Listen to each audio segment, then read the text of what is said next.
जय हिंद मेरे दोस्तों। तो स्वागत है आप सभी का। तो आज हम लोग क्या करने वाले हैं, एस ई क्यू मेथड के साथ द यूनियन एग्जीक्यूटिव में द प्रेसिडेंट का qualification, composition of electoral college and why the president is elected indirectly, term of office and the procedure for impeachment। तो ये रहा आपका सिलेबस। ठीक है, आज हम लोग ये टॉपिक्स करने वाले हैं। फिर एक्सप्लेनेशन की तरफ बढ़ा जाए तो पहला है तुम्हारा क्वालिफिकेशन। तो क्वालिफिकेशन हम लोग राज्यसभा का भी कर चुके हैं, लोकसभा का भी कर चुके हैं। तो प्रेसिडेंट का भी क्वालिफिकेशन सब कुछ देखा जाए तो बहुत सारा पॉइंट सेम ही है, जैसे कि citizen of India, should not be a proclaimed offender, should not hold office of profit, should not B of unsound mind. ये सब टॉपिक क्या है, ये कॉमन है लोकसभा के लिए भी, राज्यसभा के लिए भी और प्रेसिडेंट के लिए भी। ठीक है, तो इसमें से बताया भी है कि एज वाला कैसे याद करना है, 25, 30 और 35। तो यहाँ तो प्रेसिडेंट के एज भी पता चल गया है कि नहीं। तो देख लेते हैं, इस पे ज्यादा टाइम नहीं लगाते हुए। The citizen of India, he should have completed the age of 35 years of age. He should be qualified as the member of Lok Sabha का मेंबर बनने के लिए जो क्वालिफिकेशन चाहिए वो जरूरत है, but he should not be a member of Lok Sabha. फिर क्या हो जाएगा, ऑफिस ऑफ प्रॉफिट हो जाएगा। Should not hold office of profit under central और state government and he should not be a proclaimed offender. तो अगर क्वेश्चन आता है कोई भी 4-5 लिख दो चलेगा। ये लास्ट पॉइंट में क्या याद रखना है कि मान लो किन्हीं को प्रेसिडेंट बनना है, अगर किन्हीं को प्रेसिडेंट बनना है तो ये नहीं कि जाएंगे हमको भी थोड़ा हम भी इलेक्शन लड़ेंगे, ऐसे नहीं। प्रेसिडेंट को सपोर्ट चाहिए, वो भी एक बार नहीं 2 बार। ठीक है, इलेक्टर्स फिर बोलते हैं प्रोपोजर्स। तो पहला, अगर वो नाम दे रहे हैं, अपना नॉमिनेशन फाइल कर रहे हैं, तो 50 मेंबर्स का सपोर्ट चाहिए। ठीक है, और वो 50 मेंबर्स कहाँ के होने चाहिए, इलेक्टोरल कॉलेज से होने चाहिए। इलेक्टोरल कॉलेज कहाँ है सर, पुणे में? नहीं, पुणे में नहीं है, आगे हम जान जाएंगे कि इलेक्टोरल कॉलेज है क्या। ठीक है, तो पहले 50 मेंबर्स का सपोर्ट चाहिए कि हाँ वो आदमी फिट है प्रेसिडेंट के लिए। अगर वो 50 सपोर्ट कर देंगे तो ठीक है। फिर सेकेंडर चाहिए, फिर से 50 मेंबर्स का सपोर्ट चाहिए। टोटल मान लो 100। अगर उनके पास 100 मेंबर्स का सपोर्ट है तो वो ही और she can fight the election for the president. वही लिखा हुआ है, a candidate is required to get his nomination paper proposed by कम से कम कितना, 50 इलेक्टर्स। पहले 50 इलेक्टर्स का सपोर्ट चाहिए, फिर बाद में फिर कितना, सेकेंडेड बोलते हैं उसको, फर्स्ट प्रोसेस रहता है। तो इसीलिए लिखा गया है तुम्हारा प्रोपोज्ड बाय 50 इलेक्टर्स, फिर से उसको सपोर्ट चाहिए 50 का, तो सेकेंडेड बाय 50 इलेक्टर्स। बस इतना याद रखना, 50-50, 50-50 क्रैक जैक खाओ और प्रेसिडेंट पोस्ट में खड़ा हो जाओ। तो ये ट्रिक है। ठीक है, तो इस ट्रिक से याद रखना 50-50। तो क्वेश्चन कर लेते हैं, the minimum age required for election for the president is, जल्दी बोलो, can you do it? Yes sir, age 35 हो जाएगा, absolutely correct, answer will be C. जल्दी थोड़ा आगे बढ़ते हैं। The government officer who wants to contest election first, government officer है, become a member of the Lok Sabha, resign from his office of profit, shift his residence, get approval from the president. Can you do it? Yes sir, बहुत easy है। क्या, resign from his office of profit. क्या है वो, government officer है तो पहले resign देना पड़ेगा। फिर रोहन कौन है, रोहन, ए रोहन तुम्हारा एज 36 है, यहाँ है 36। वो क्या है, citizen of India, not holding any office of profit. ठीक है, but he is currently a member of the Lok Sabha. तो can he contest the election for the president?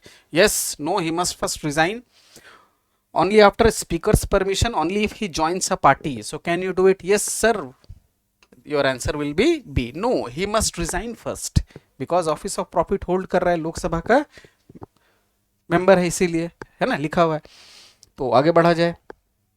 Meera, वाह क्या सुंदर नाम है, मीरा। तो Meera has all qualification but her nomination paper has only 40 proposers. तो यहाँ पहला प्रपोजर्स 40 है, सेकेंडेड 50 है, तो उनका नॉमिनेशन हो पाएगा? हाँ फुल्ली वैलिड है, रिजेक्ट हो जाएगा। एक्सेप्टेड विथ पेनल्टी, पैसा लग जाएगा।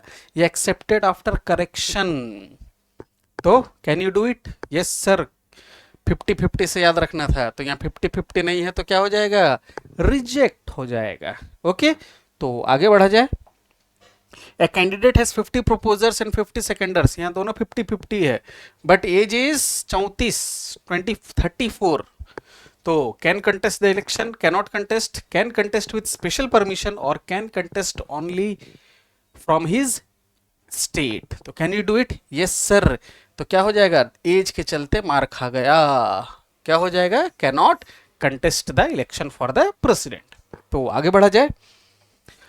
अब है एक टेबल दिया गया है, इस टेबल में से देखना है कि कौन एलिजिबल है प्रेसिडेंट इलेक्शन के लिए। ठीक है, तो MNOP, फिर एज दिया गया है और अदर डिटेल्स। तो पार्ट बाय पार्ट करेंगे। ठीक, तो कैसे करना है देख लो। तो आई hope you have got the answer, और जिनको नहीं पता, हमें पता तो सबको ही है, हमें देख लो सही है कि नहीं। तो पहले क्या करते हैं, पहले एज से ही देख लो। 30 वाला 30 हट जाएगा।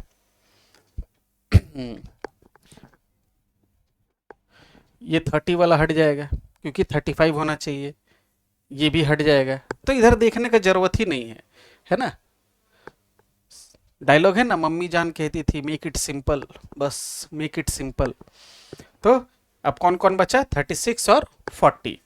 तो 36 वाला ही इज अ बिजनेसमैन, हाँ हो सकता है। He is a employee of union, तो ऑफिस ऑफ प्रॉफिट, ये नहीं होगा। तो your answer will be CO। I hope it is clear.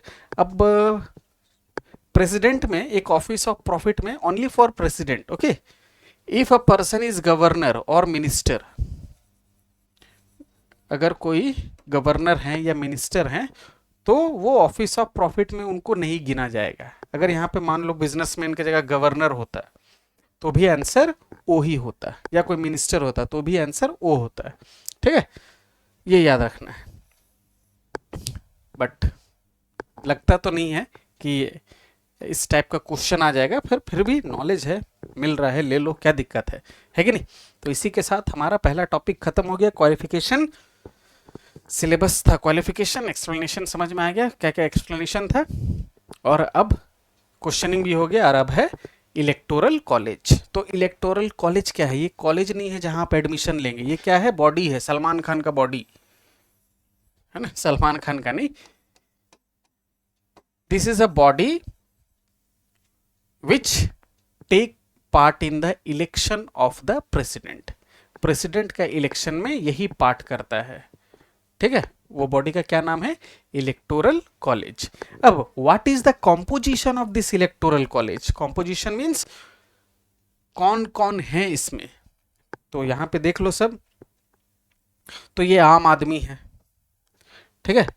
तो आम आदमी तो डायरेक्ट इलेक्ट नहीं करते हैं प्रेसिडेंट को, डेट इज वाई पहला याद रखना है कि the president is elected indirectly. Through indirect election the president is elected. तो होता क्या है, जो आम आदमी है सबसे पहले किसको इलेक्ट करते हैं? जैसे member of state legislative assemblies. ठीक है, तो इलेक्टोरल कॉलेज का पहला कौन है? मेंबर्स ऑफ लेजिस्लेटिव असेंबली, है ना, स्टेट लेजिस्लेटिव असेंबली। दूसरा है members of Lok Sabha and Rajya Sabha. अब ये दोनों में एक बहुत ही इंपॉर्टेंट टर्म है इलेक्टेड। ये एकदम भूल से भी भूलना मत, नहीं तो भुला जाएगा और एग्जामिनर मार्क्स देना भी भूल जाएगा।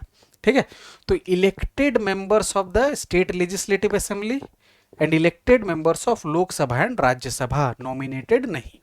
ठीक है, नॉमिनेट क्योंकि प्रेसिडेंट ही खुद नॉमिनेट करते हैं, तो वो क्यों पार्टिसिपेट करेंगे, और why they will become the part of electoral college.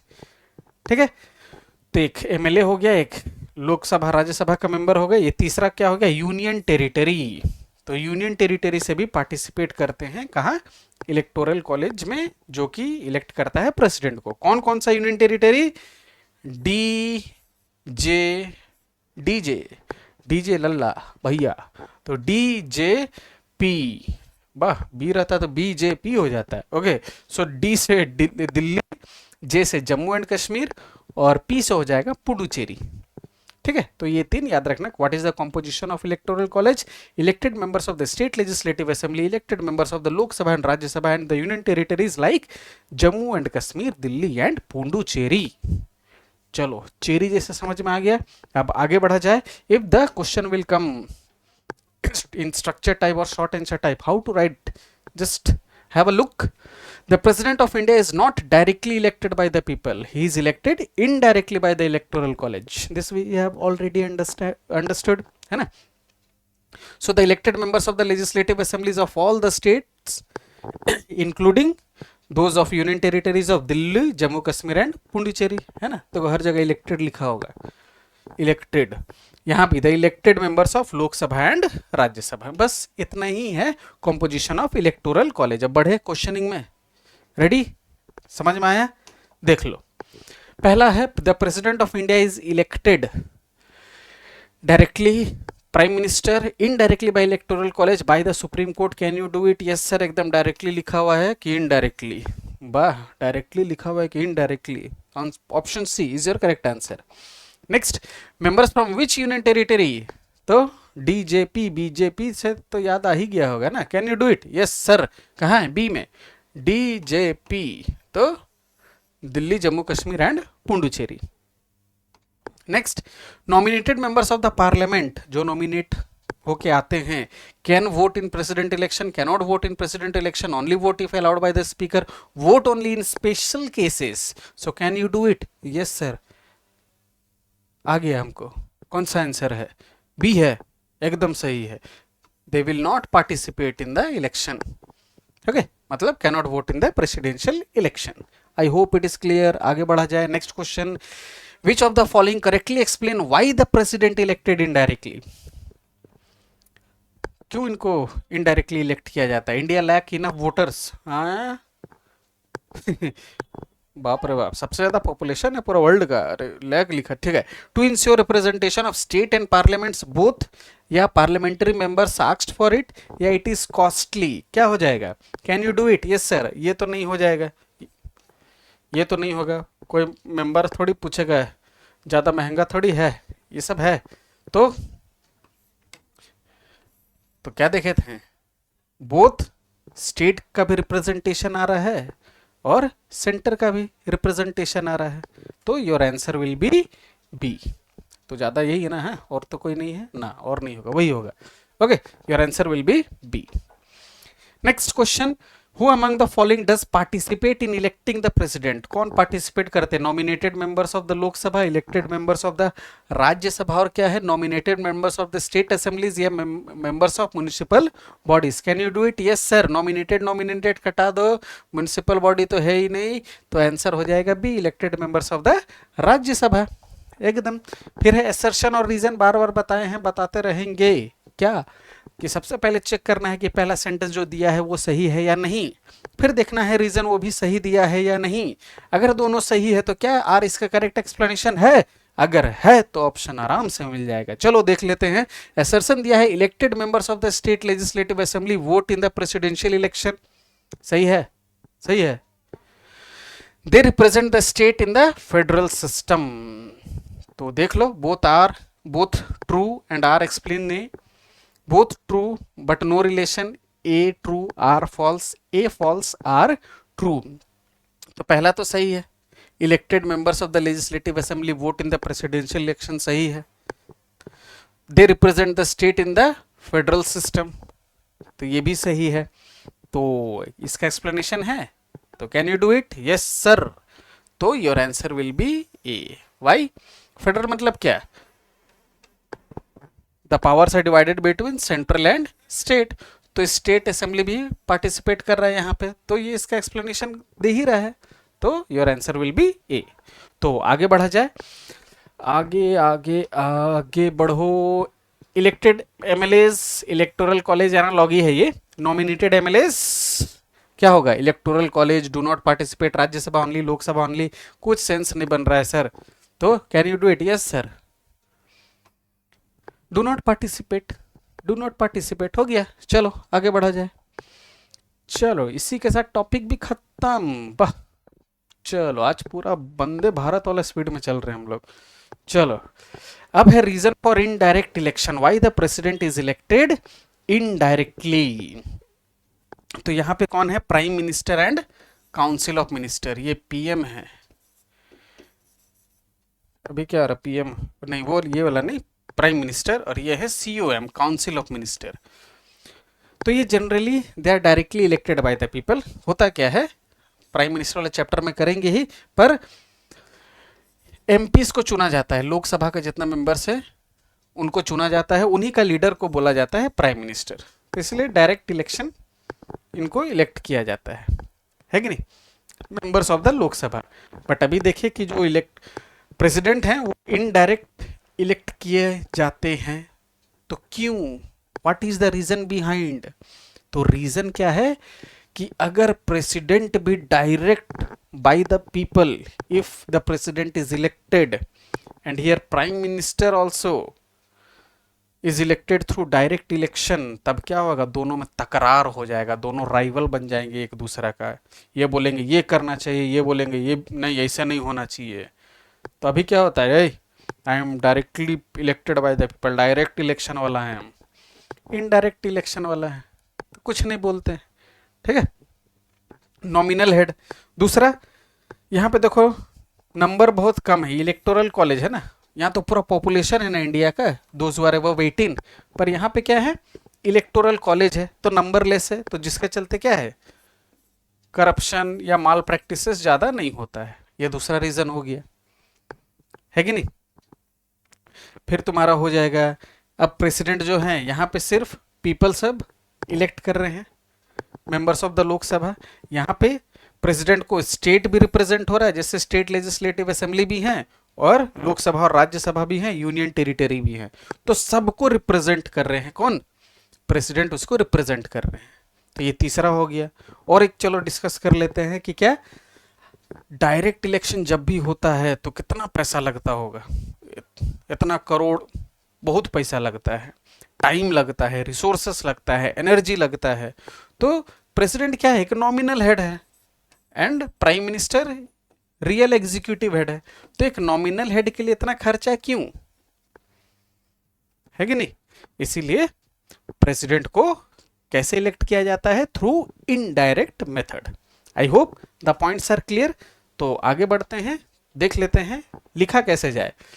If the president was to be elected directly by the people, अगर उनको डायरेक्ट इलेक्ट किया जाता है, he could become the rival centre of power, किसका, council of minister का। यहाँ prime minister भी लिखेंगे तो चलेगा, राइवल सेंटर बन जाएंगे।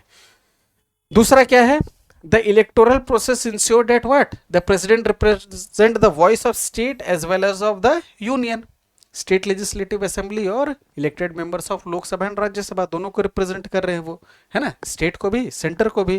फिर है an indirect election is situated suitable for the post of such dignity because it would free of corruption and other malpractices, क्योंकि नंबर ऑफ वोटर्स इसमें होते नहीं है ज़्यादा, तो ज़्यादा माल प्रैक्टिसेस का चांस कम रहेगा, क्योंकि सब पे नज़र रहेगा इलेक्शन कमीशन का, और ज़्यादा रहता है तो कहाँ देखेंगे, ज़्यादा नंबर ऑफ वोटर्स रहेंगे तो।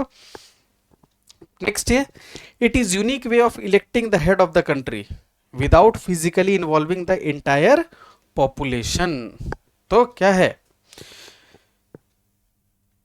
डायरेक्ट तो इलेक्ट नहीं कर रहे हैं, ये जो इंडियन पॉपुलेशन है, those who have attained the age of 18, वो डायरेक्ट तो इलेक्ट नहीं कर रहे हैं, पर इनडायरेक्टली तो वो इन्वॉल्व है ही, क्योंकि पहले वो इनको इलेक्ट किए और यही ना इलेक्ट किए प्रेसिडेंट को। तो इसीलिए ये पॉइंट आ गया कि head of the country without physically involving the entire population, ठीक है।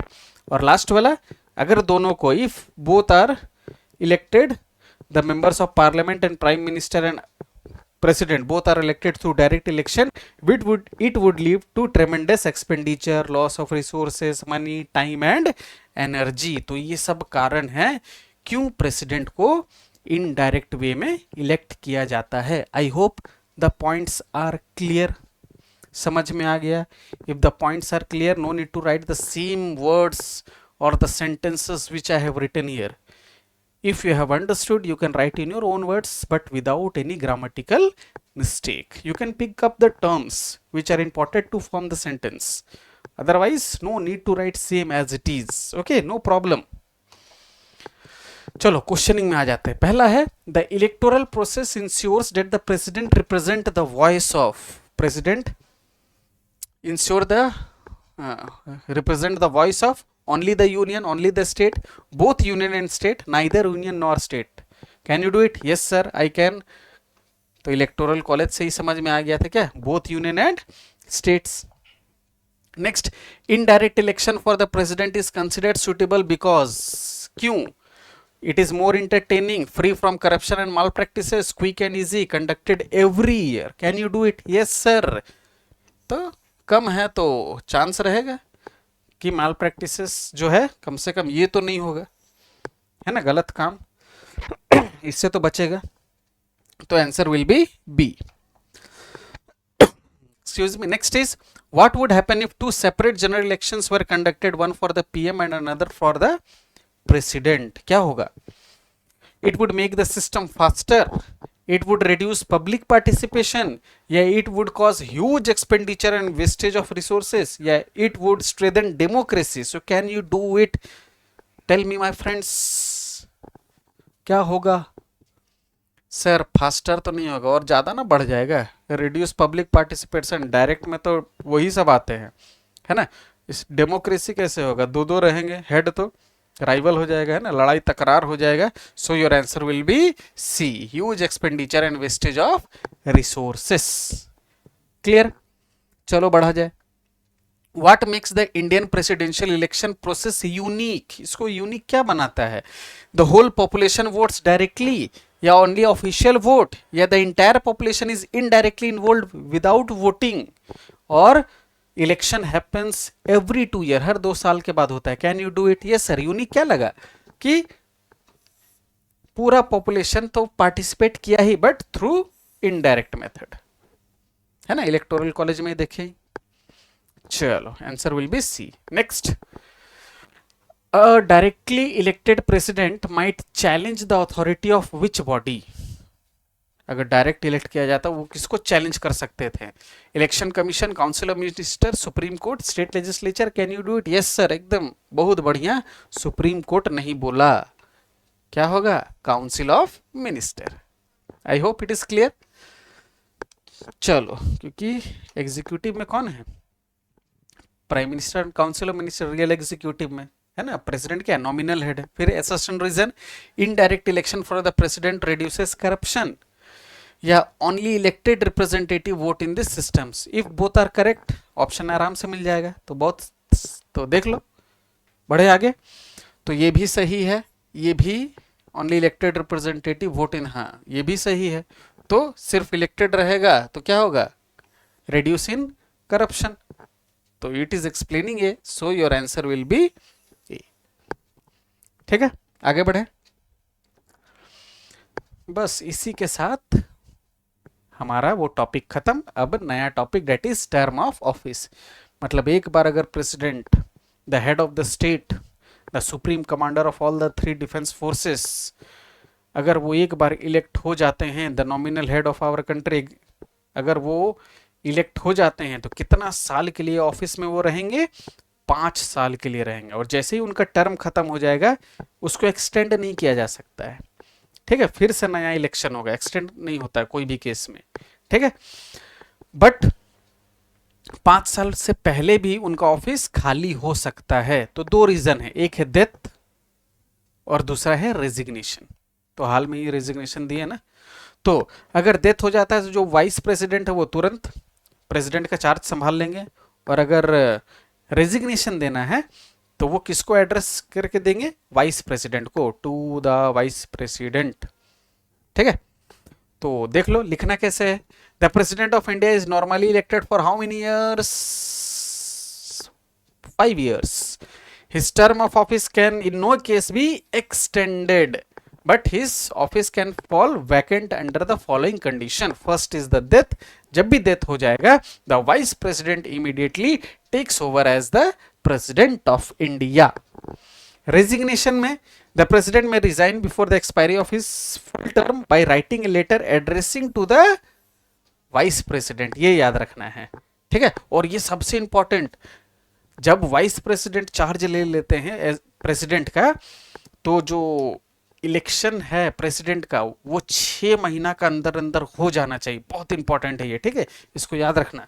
ये 6 मंथ वाला, विद इन 6 मंथ नया इलेक्शन प्रेसिडेंट के लिए हो जाना चाहिए। आई होप ये टॉपिक क्लियर हो गया होगा एकदम अच्छे से, इससे बाहर कुछ नहीं आने वाला, ठीक है। आगे बढ़ते हैं। Questioning, the president of India is normally elected for a period of for how many years, can you do it? Yes sir, एकदम अभी बताए थे और याद भी आ गया है, 5 साल। If the president dies in office who takes over immediately, एकदम समझ में आ गया था सर, है ना। क्या होगा? Prime minister, chief justice of India, vice president, speaker of the Lok Sabha. मार दें ऊपर, चलो एकदम सही, vice president is the correct answer. To whom does the president address his resignation letter? किनको एड्रेस करेंगे? Prime minister, election commissioner, vice president, parliament. Can you do it? Yes sir, ये भी किसको करेंगे?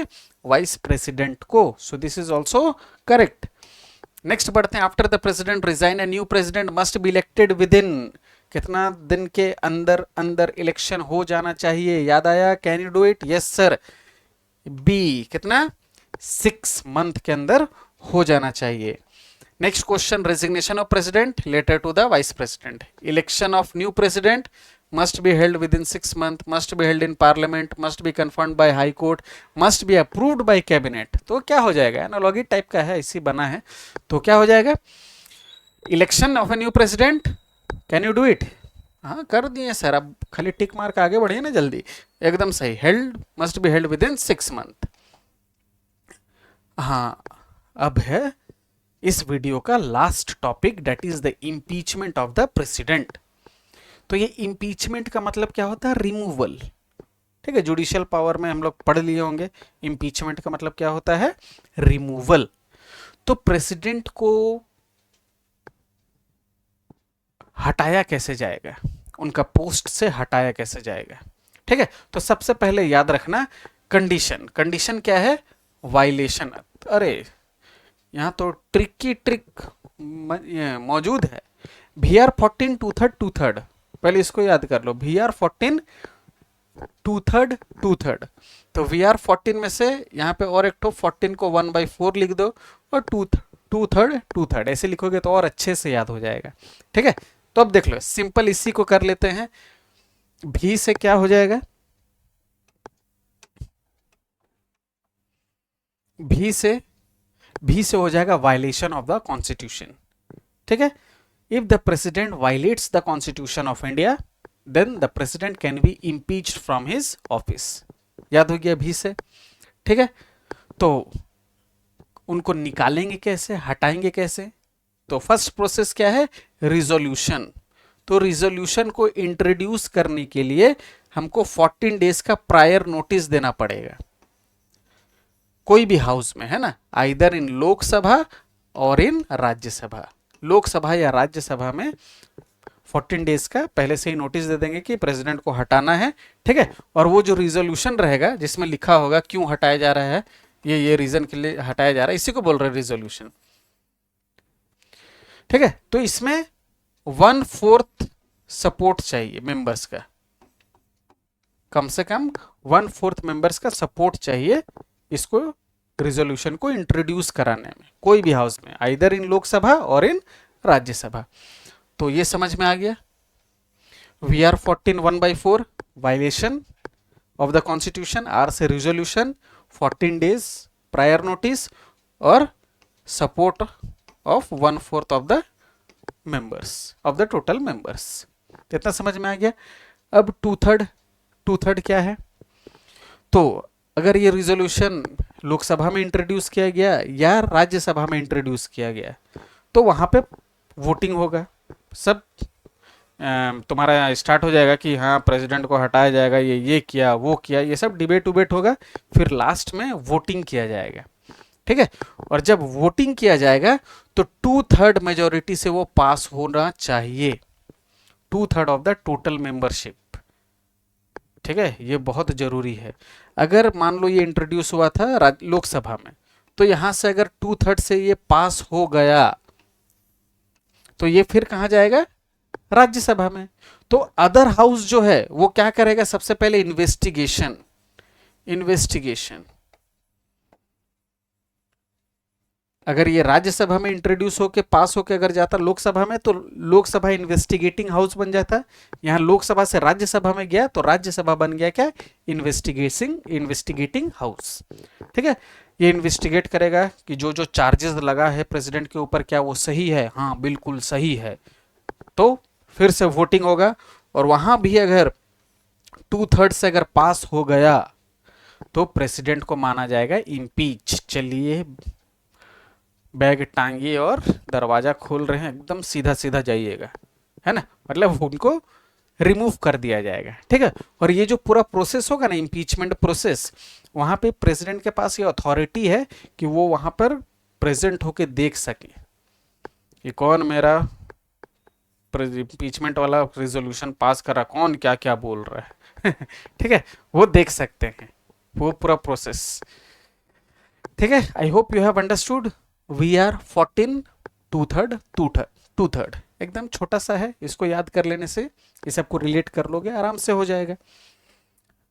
तो देख लो क्या है इम्पीचमेंट, कैसे किया जाएगा। If a president begins to act against the provision of the constitution, ठीक है, against the violation of constitution, और found misusing his status and position, और फाउंड इन्वॉल्व्ड इन करप्शन। ठीक है, सिर्फ वायलेशन ऑफ द कॉन्स्टिट्यूशन भी लिखोगे तो चलेगा, कोई प्रॉब्लम नहीं है।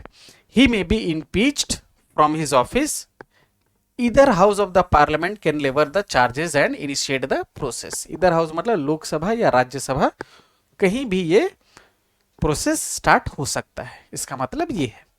फिर resolution of impeachment is moved at least 14 days of prior notice in writing. 14 days वाला याद है, साइंड बाई कितना, not less then 1/4 of the total members of the house starting the process. जहां से वो स्टार्ट हो रहा है 1/4 का सपोर्ट चाहिए ऑफ द टोटल मेंबर्स। कर चुके हैं। The resolution is passed by majority of not less then कितना, 2/3 ऑफ द टोटल मेंबरशिप। ठीक, तो when the charges has been so preferred by either house of the parliament, the other house will do what, investigation the charge or investigate the charge, and the president has the right to appear to be represent at such an investigation। उनके पास right है, वो वहां पर appear हो सकते हैं। ठीक है, कर चुके हैं।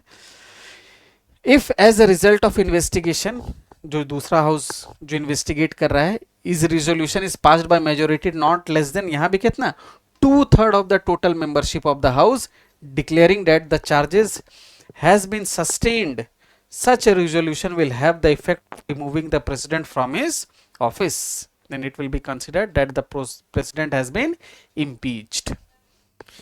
I hope it is clear.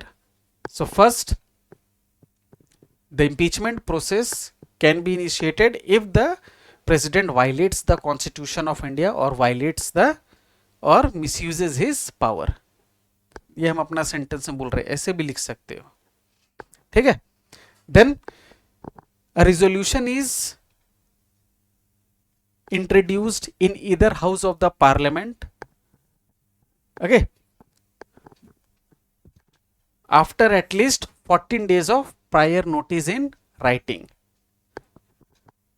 signed by not less than 1/4 of the total membership, and if the resolution is passed by 2/3 majority, the house in which it was initiated, then it will be sent to the other house, and the other house will be act as investigating house, and if